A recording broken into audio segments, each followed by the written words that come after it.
ప్రియమైన దేవుని బిడ్డలందరికీ నా ప్రత్యేకమైన వందనాలు తెలియజేసుకుంటున్నాను.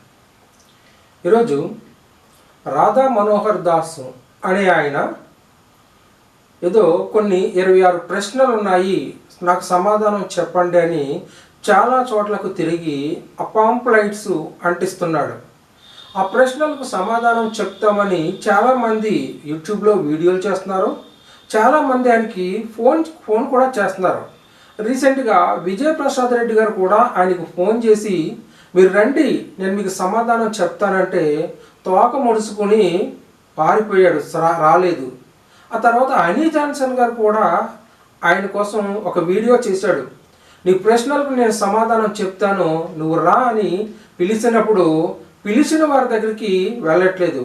ఇక మరొక సోదరుడు కూడా ఆయనతో మాట్లాడాడు, వీడియో కూడా పెట్టాడు. ఇక చాలామంది ఆయన వేసే ప్రశ్నలకు సమాధానం చెప్పడానికి సిద్ధంగా ఉన్నారు. కానీ వీరి దగ్గరికి వెళ్ళకుండా ఎవరో బయటి వారి దగ్గరికి వెళ్ళి వారి దగ్గర మాట్లాడుతున్నాడు రాధా మనోహర్ దాస్.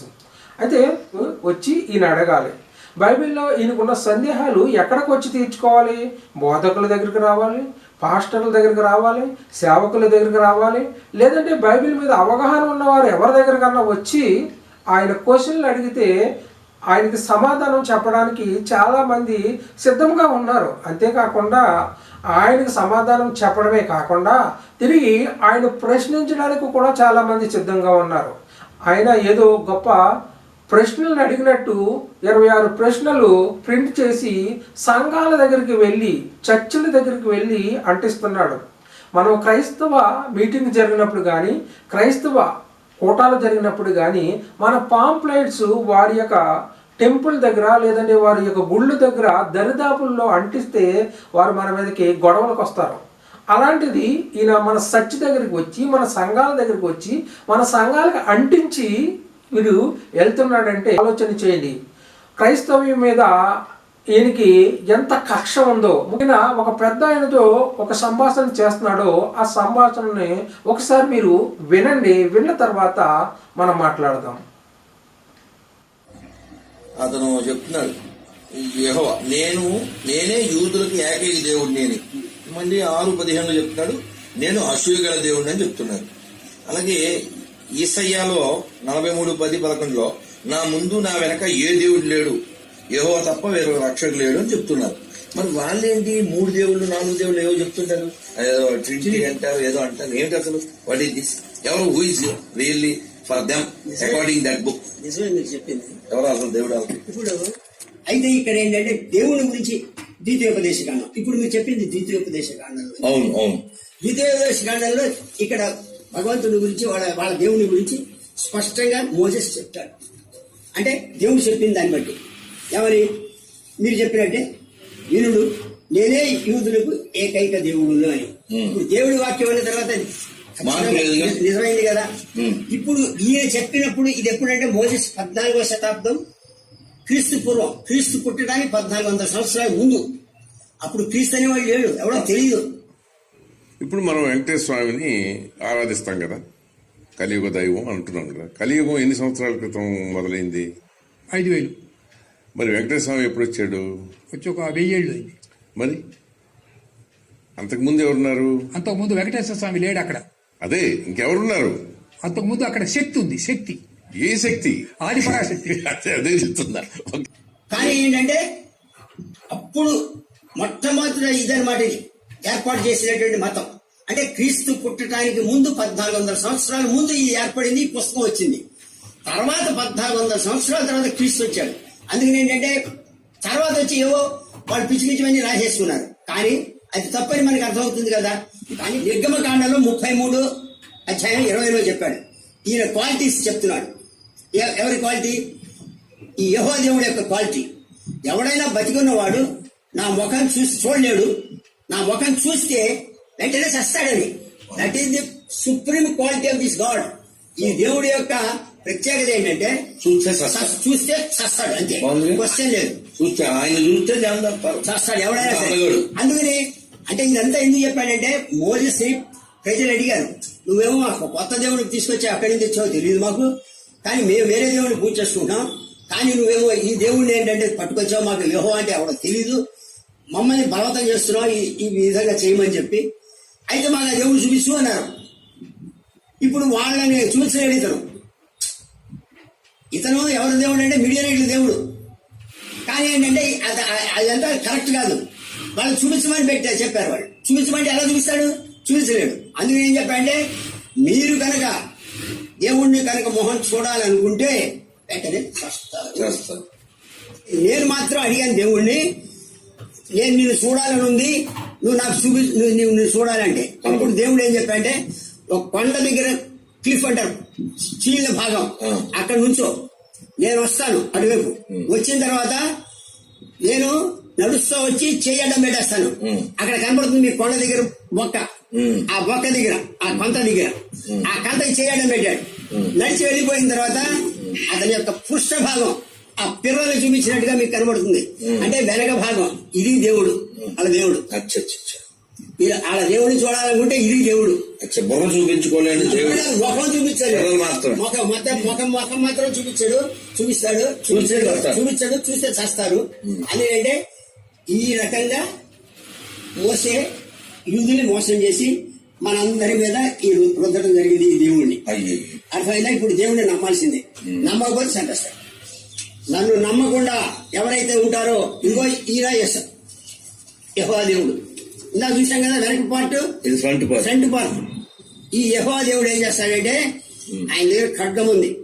ఈ ఖడ్గం ఉంది కదా, కనపడుతుంది కదా ఈ ఖడ్గము తీస్తాడు వరలోంచి, లేపుతాడు ఖడ్గాన్ని తీసి ఉత్తరాన దక్షిణ నుంచి ఉత్తరం వరకు కూడా, ఉత్తరం నుంచి దక్షిణ వరకు ఉన్నటువంటి ప్రజలు మంచివాళ్ళు చెడ్డవాళ్ళు అనే లేకుండా వాళ్ళందరి యొక్క వృషణాలు నరికేస్తాడు.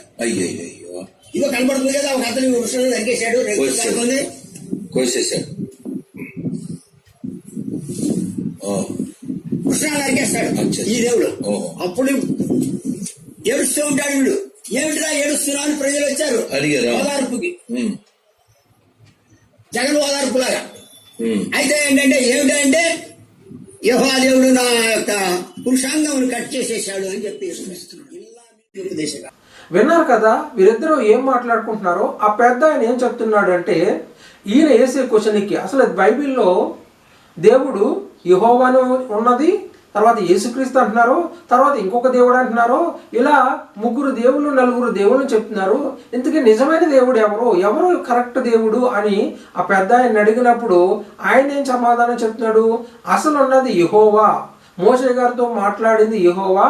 ఆయన క్రీస్తు పుట్టక ముందు, అంటే క్రీస్తు పుట్టడానికి 1400 సంవత్సరాల క్రితం ఉన్నాడు. ఆయన తోరా రాశాడు, అంటే ధర్మశాస్త్రాన్ని రాశాడని చెప్పి, ఇక క్రీస్తు కోసము క్రీస్తు పుట్టిన తర్వాత మీరు ఇష్టం వచ్చినట్టుగా మీకు నచ్చినట్టుగా బైబిల్ రాసేసుకున్నారు అని చెప్తున్నాడు. క్రీస్తు పుట్టిన తర్వాత కొన్ని గ్రంథాలు మనం కల్పించుకుని రాసేసుకున్నట్టు వాడు చెప్తున్నాడు. అంటే వీరికి బైబిల్ మీద ఏమాత్రం అవగాహన ఉందా అంటే ఏ మాత్రం కూడా అవగాహన లేదు. బైబిల్లో ఉన్న 66 పుస్తకాలు ఒక్కసారిగా రాయబడలేదని మనందరికీ తెలుసు. మొదట 5 పుస్తకాలు మోషే గారు రాశారు, తర్వాత ఎంతోమంది ప్రవక్తలు రాశారు, డాక్టర్లు రాశారు, జాలర్లు రాశారు. ఇలా రకరకాలుగా వ్యక్తుల ద్వారా దేవుడు తన గ్రంథాన్ని పూర్తి చేయించి మన చేతిలో పెట్టాడు. అయితే ఇక ఈ పెద్ద ఆయన ఇంకొక మాట కూడా చెప్తున్నాడు. యెహోవా దేవుడు ఆయన నమ్మకపోతే ఆయన నమ్మకపోతే చంపేస్తాడట. అలాగే ఎక్కడుంది బైబిల్ గ్రంథంలో? నన్ను నమ్మకపోతే నేను చంపేస్తానని ఎక్కడైనా ఉందా? ఎక్కడా లేదు. అయితే ద్వితీయోపదేశ కాండము 6వ అధ్యాయంలో పైన ఆకాశం అందే కానీ క్రింద నీళ్ళ అందే కానీ మీరు ఏ రూపాన్ని పెట్టుకోకూడదు, ఏ విగ్రహాన్ని మీరు చేసుకోకూడదు, నన్ను తప్ప మీరు వేరే దేవుణ్ణి పూజించకూడదు అని దేవుడు ఇశ్రాయేలీలతో చెప్తున్న మాట. ఎందుకంటే దేవుడు అబ్రహాము గారికి వాగ్దానం చేశాడు. వాగ్దానం చేసిన ప్రకారంగా ఇశ్రాయేలీలకు ఆ పాలు తేనెలు ప్రవహించు కానాని దేశాన్ని దేశాన్ని ఆయన ఇస్తానని వాగ్దానం చేశాడు కాబట్టి ఆ దేశానికి వారిని తీసుకువెళ్తూ మార్గం మధ్యలో వారికి ఒక ధర్మశాస్త్రాన్ని ఇస్తున్నాడు దేవుడు. ఆ ధర్మశాస్త్రం ఇచ్చే ఆ క్రమంలో వారు ఎలా ఉండాలి, ఎలా జీవించాలి అనే నియమ నిబంధనలు, కట్టుబాట్లు వారికి అలవాటు చేస్తున్నాడు. నేను తప్ప మీరు వేరే దేవుని పూజించకూడదు, వేరే దేవుని ఆరాధన చేయకూడదు, వేరే ఏ విగ్రహాన్ని కూడా మీరు పెట్టకూడదని ఇశ్రాయేలీలతో దేవుడు చెప్తున్న ఆ మాట. ఇంకా వీరేం చెప్తున్నారంటే, వీరు దేవుని నమ్మకపోతే వారు దేవుడు చంపేస్తాడు అని ఎక్కడ చెప్పాడు దేవుడు? నన్ను నమ్మకపోతే నేను చంపేస్తానని ఎక్కడైనా చెప్పాడా? మీరు అంతేకాకుండా ఉత్తరాన్ని నుంచి దక్షిణం వరకు ఆయన నమ్మని ప్రజలను ఆయన ఒక ఖడ్గం పట్టుకుని పురుషుల యొక్క వృషణాలు నరికేస్తున్నాడు దేవుడు అని చెప్పాడు. ఎవరిదో ఒకరిదో బొమ్మ చూపించాడు. ఆ బొమ్మ చూపించి ఆ వృషణము దేవుడు నరికేశాడంట. ఆ బొమ్మ ఎక్కడది? అసలు దేవుడు మోషే గారు అడిగినప్పుడే దేవుడు ఏం చెప్పాడు? నీవు నా ముఖము చూడజాలవు అని చెప్పాడు. మోషే దేవుణ్ణి చూస్తాను అని అడిగినప్పుడు దేవుడు ఏం చెప్తున్నాడంటే మోషే గారితో, మరియు ఆయన నీవు నా ముఖము చూడజాలవు, నా ముఖాన్ని నువ్వు చూడజాలవు, ఏ నరుడును నన్ను చూసి బ్రతకడు, ఏ నరుడు కూడా నన్ను చూసి బ్రతకడు. మరియు యెహోవా, ఇదిగో నా సమీపంలో ఒక స్థలం ఉన్నది, నీవు ఆ బండ మీద నిలువవను. నాకు సమీపంలో, నాకు దగ్గరలో ఒక స్థలం ఉంది, ఒక కొండ మీద నువ్వు నిలబడు, ఆ బండ మీద నువ్వు నిలబడు, నా మహిమ నిన్ను దాటి వెళ్ళుచుండగా ఆ బండ సందులో నిన్ను ఉంచి నిన్ను దాటి వెళ్ళే వరకు నా చేతితో నిన్ను కప్పెదను. నేను నా చెయ్యి తీసిన తర్వాత నా వెనుక పార్శ్వము చూచెదువు, కానీ నా ముఖము చూడవు, నా ముఖము చూడజాలవు. అంటే నేను నిన్ను దాటి వెళ్ళిన తర్వాత అని చెప్పాడంటే ఈయనేం చెప్తున్నాడు? ఈ పెద్దయినా యెహోవా దేవుడు అలా నడుచుకుంటూ వెళ్ళిపోతాడట. వెళ్లే ముందు ఆయన చెయ్యితో ఆయన కప్పుతాడట. వెళ్ళిపోయిన తర్వాత ఆయన వెనక భాగాన్ని, ఆయన పిర్ర భాగాన్ని ఈ మోషే గారికి చూపించాడని ఒక బొమ్మ చూపిస్తున్నాడు. అంటే మోషే గారికి దేవుడు ఆ వెనక భాగాన్ని, ఆ పిర్ర భాగాన్ని చూపించాడా? అలా బైబిల్లో ఎక్కడైనా ఉందంటే బైబిల్లో ఎక్కడా లేదు. నా వెనక పార్శ్వము అన్నాడు. అది కూడా నా మహిమ నిన్ను దాటి వెళ్ళిపోయేటప్పుడు మహిమ మాత్రమే కనబడుతుంది. మహిమ అనగా ఆయన ప్రకాశమానమైన వెలుగు అని అర్థం చేసుకోవాలి. అసలు దేవుడు మనిషి ఆత్మ చూడడానికి? దేవుడు ఆత్మ గనుక ఆయన ఆరాధించేవారు ఆత్మతోనూ సత్యంతోనూ ఆరాధించాలని యేసుక్రీస్తు వారు చెప్పాడు. తిమోతికి రాసిన మొదటి పత్రిక 6వ అధ్యాయము 16వ వచనంలో, సమీపింపరాని తేజస్సుతో ఆయన మాత్రమే నివసించుచు అమరత్వము గలవాడై ఉన్నాడు, మనుషులలో ఎవడునూ ఆయనను చూడలేదు. మనుషులలో ఎవడును కూడా ఆయనను చూడలేదు. ఆయన ఎలా ఉన్నాడంటే సమీపింపరాని తేజస్సుతో ఉన్నాడు, అమరత్వం గలవాడై సమీపింపరాని తేజస్సు, అంటే సమీపానికి కూడా వెళ్ళలేని ఆ తేజస్సుతో ఆయన ఉంటే ఆయన్ని ఎలా చూడగలడు మనిషి?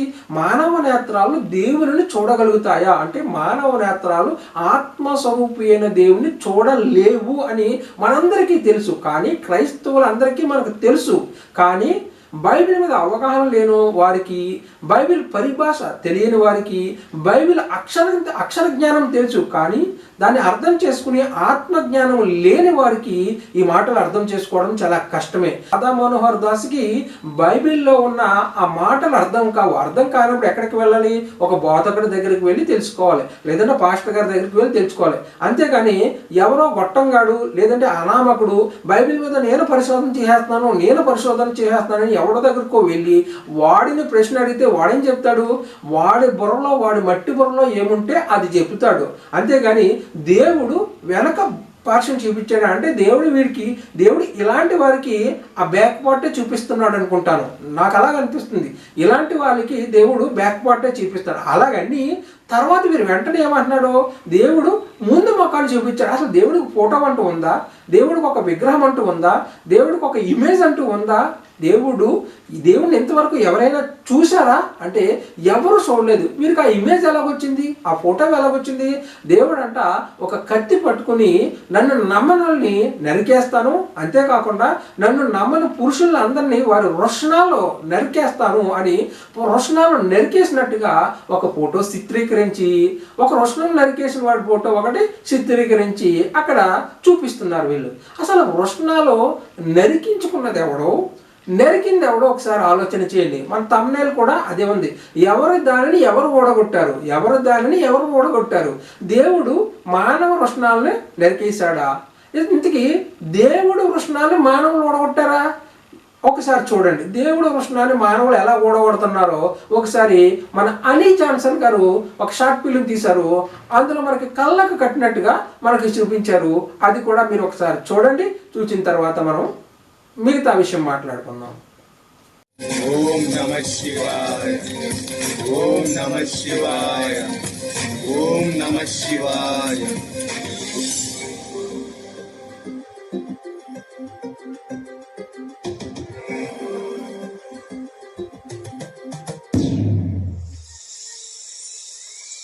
మేము కట్టెలకే అడుగు వెలుచున్నాము, మీరు భద్రంగా ఉండుడి.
చిచ్చి ఏమి ఈ అసహ్యం?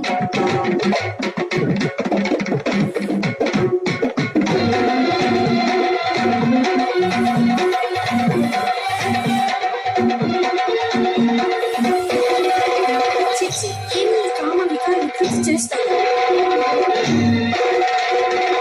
నాదా నాదా రక్షించండి, రక్షించండి. ఓరి దుష్టుడా, కామోద్వేగంతో చతుర్వేద పాండిత్యరుషులమైన మా భార్య ఎదుట నగ్న రూపంతో కామ వికార వికృత చేసులు చేస్తున్న నీకు ఇదే మా శాపము. ఏ అంగంతో అయితే కామ వికార వికృత చేసులు చేస్తున్నావో ఆ అంగం తెగుపడును గాక. బైబిల్లో తప్పులు వెతుకుదామని ప్రయత్నం చేస్తున్నారు. ఇంతకీ బైబిల్లోకి వచ్చి తప్పులు వెతికితే ఎవడు బొక్కబోర్లా పడతాడు? వీళ్ళే బొక్కబోర్లా పడతారు. బైబిల్ దగ్గరికి వచ్చి బైబిల్లో తప్పులు వెతికే ప్రయత్నం చేయకండి. అలా తప్పులు వెతికే ప్రయత్నం చేశారు కాబట్టే మీ గ్రంథాలలోకి క్రైస్తవులు వచ్చి మీ గ్రంథాలు చదివి అందులో ఉన్నాయన్నీ బయట పెట్టవలసి వస్తుంది. కనుక మీరు బైబిల్ దగ్గరికి, మీకు బైబిల్ మీద అవగాహన లేకపోతే బైబిల్ పండితులు ఉన్నారు, బోధకులు ఉన్నారు, సేవకులు ఉన్నారు, వారి దగ్గరికి వచ్చి తెలుసుకోండి. అంతేగాని మీరు బైబిల్లోకి వచ్చి ఇందులో ఏదో తప్పు పడదామని మీరు ప్రయత్నం చేస్తే మీ తప్పులన్నీ బయట పడిపోతాయి. కనుక జాగ్రత్తగా ఉండండి, బైబిల్ దగ్గరికి రాకండి. ఇక క్రైస్తవుల దగ్గరికి, క్రైస్తవుల జోలికి మీరు వచ్చినట్లయితే ఇలాగే మీకు చాలామంది మీకు ఎదురవుతూ ఉంటారు. కనుక జాగ్రత్తగా ఆలోచన చేయండి. ఇలాంటి వారికి, రాధా మనోహర్ దాస్ లాంటి వారికి మనం ఎక్కడికక్కడ బుద్ధి చెప్తూ ఉండాలి. అందరూ చాలామంది బుద్ధి చెప్తున్నారు, అయినప్పటికీ కూడా వాడు మారడం.